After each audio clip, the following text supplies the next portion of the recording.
Hey folks, Ted here today with Exped and the Exped AirMat HL. When your trip is a fast and light trip, conditions aren't too extremely cold, you can get away with a mat that doesn't have a whole lot of added insulation. The AirMat HL is as small and as compact as you can possibly get. Pretty much comfort anywhere that you've got hard ground, that you want to have a nice comfortable night, puts you on a nice thick air cushion. It's the AirMat HL. Let me show you what's involved with this. Exped mats always come with a stuff sack. Stuff sack has a little pocket on the side that has the repair kit, should you need that in the field. You open up the mat itself, there's a mini pump, and the mat, go ahead and open that up, flip it top side down. With all of the Exped mats, we like to include some kind of an inflation device. And in this case, with the AirMat HL, that's such an extremely light mat, we've included the lightest inflation device that we make. It's called the mini pump. The mini pump just attaches to the flat valve, the inflate-deflate flat valve on the top like so. Just lock that right on, snapped on. Hold on to the back side of the mini pump, and then just use your hand to go ahead and push the air onto the inside. If this was on the ground, you could even use your foot on this. But you can see it's pretty easy and pretty quick to go ahead and just inflate this. The main thing that I'm doing by using an inflation device is I'm not blowing into it. I could, but then I'm putting in a lot of warm, moist air on the inside of the mat. And that never really escapes any mat. So we like to encourage you to use some sort of inflation device that puts dry, clean air on the inside of your mat so you don't ever have to worry about any kind of moisture infiltration in the first place. So as you can see, the mat is just about topped off. Give it a few more pumps right here. It's really easy, saves my lungs. And I think we're just about topped off.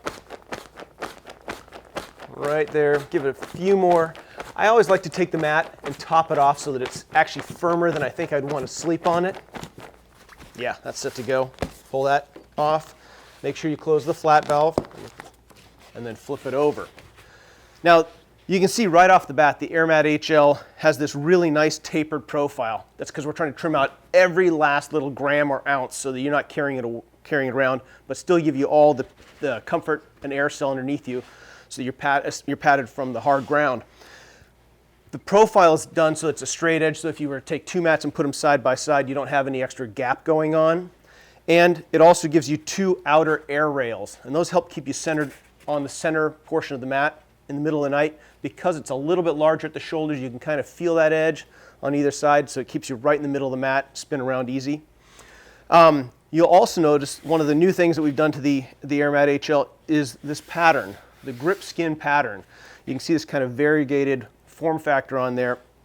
That is actually designed to give you just a little bit of friction. If you're using a sleeping bag, an ultralight sleeping bag with a really slick finish, you can kind of migrate around on a 20D face fabric if it doesn't have any added sort of traction. So the grip skin surface on there really holds you in place. It's a fine line. It doesn't hold you in place too much. Obviously, if it had super traction, you would just roll right off the mat every time you tried to spin around. So it's this nice blend of enough to keep you in place, but not enough to keep you stuck to the mat. So that's the grip skin surface. Now, when I go ahead and use these mats, this is the top side, this is the bottom side.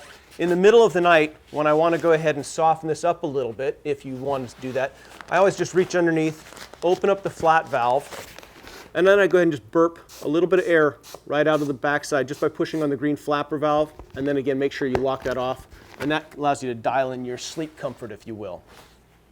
Then, of course, it comes time to break camp, and you got to put the whole thing away. So, flip the mat over, and you can open up the flat valve. There's a little pin that you can push into the silicone flapper, or you can go ahead and pull the green flapper out, and that'll allow the air to escape the mat. As always, I like to take the mat, fold it into 3 segments, and then just use my body weight to squeeze as much air out of the mat as possible. If I'm in camp, usually before I get up, I just open up the flat valve, pull the pin, and let my body weight squeeze it out there.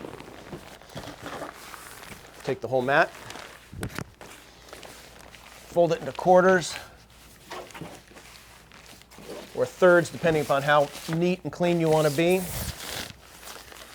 and then proceed to roll all of the air out of the mat. I'm not being particularly fastidious, maybe you are. So I'm just going to go ahead and roll and neaten along the way.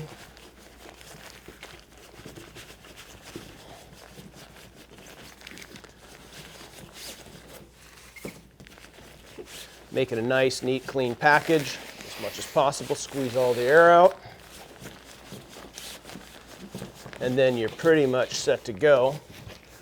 Grab the mini pump at the very tail end of the process. Back roll it just a little bit. And just roll that right on in. Close the flat valve and drop it back into the stuff sack like so.